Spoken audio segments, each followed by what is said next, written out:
gang, what's up? Welcome back here to another edition of the Fishing Teacher, and man, really appreciate you guys making on time to check the video out. And got a good one for you guys today. We're going to be talking about fishing line size, and I want to sort of give you a basic foundation on how to choose the right fishing line size, because there's a lot of different factors to it.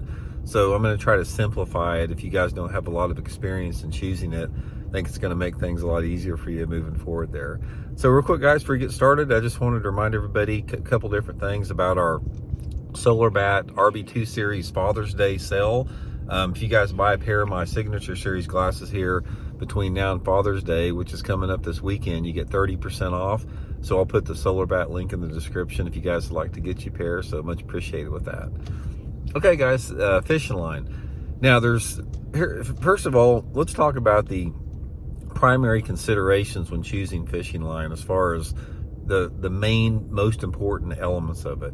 Number one is you sort of always want to use the heaviest line you can get away with that doesn't take away from the action of your lure or the number of strikes that you get. Because as you go heavier in fishing line, it changes the action of your lure. Say, for example, if you're fishing a crankbait, and if you put it on 10-pound test fishing line, or if you put it on 25-pound test fishing line, it's going to have a different action.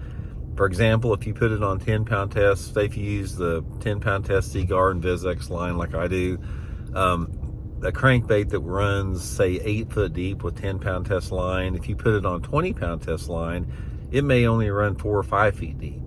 And also, if you put larger line size on, since the diameter of the line is larger, sometimes it'll take the action away from your bait. So if you got a crankbait that wobbles this much with 10-pound test line, it may only wobble like this much with 20-pound test line. So from that standpoint, you have to really weigh the factors out as far as if you want to use heavier line, is it going to be okay for your technique? Now, for example, we'll go back to the crankbait thing. One of the situations where you would want to use lighter line or deep or a heavier line is depending upon the type of cover you're fishing. Say, for example, you're fishing down a rocky bank or a point and you want to try to get your bait as deep as you can. That is when you want to use the lighter line, because your bait is going to run deeper with lighter line.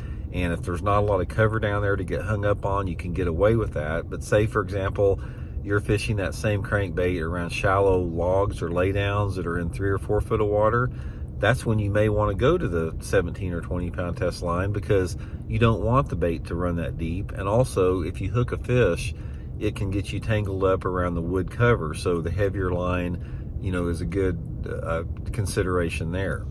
Now, those are the two main factors, in my opinion, as far as the depth that the bait runs and the action that affects, how it affects the bait with the heavier or lighter action.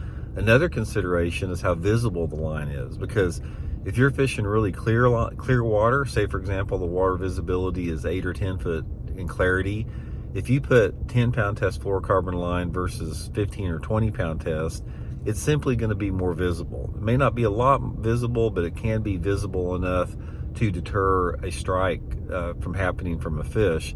And this is especially important if you use braided line. You never want to use braided line in clear water, guys, because braided line is very visible to the fish. Even the low visibility braided lines, they're still super visible to the fish in comparison to fluorocarbon. So the only time that you want to use a braided line is like if you're fishing topwater where the line is not under the water, or if you're fishing very dirty water and the water is shallow.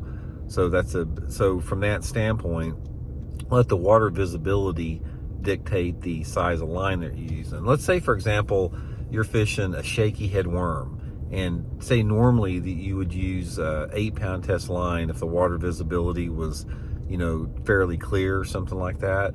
If you're using a shaky head worm and the water visibility is a little bit dirtier, say you've only got like 1.5 foot or 2 foot of visibility, you might be able to go up to 8 to 10-pound test line, 10-pound test line over 8-pound test line, simply because the visibility is less. So let the water visibility also be a determination in your line size with that. Another consideration with line size is you can cast farther with light line. If you put 10-pound test line on, the diameter of the line is not as large, so you got more line on the spool and you can cast it further. If you put the same lure, say you put a 1/2 ounce jig on 10-pound test line or 20-pound test line, you're going to be able to cast the 10-pound test line at least 25% further. And this is another factor to consider if you need to have a lure, say the water's clear and you need to get the bait way out there. So another big determination with that. But the main thing, guys, just to keep it simple and a foundational approach is let the lure and the conditions that you're fishing dictate the line test that you want to use. Again, you want to try to use the heaviest test that you can that does not take away from the number of strikes you get and doesn't take away from the action of your lure.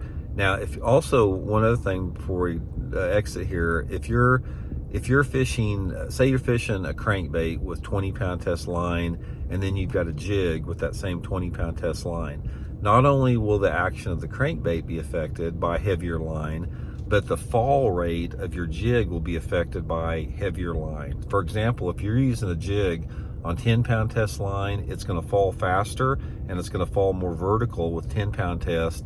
And if you're using 20-pound test line, it's going to fall a little bit slower and it's going to glide more.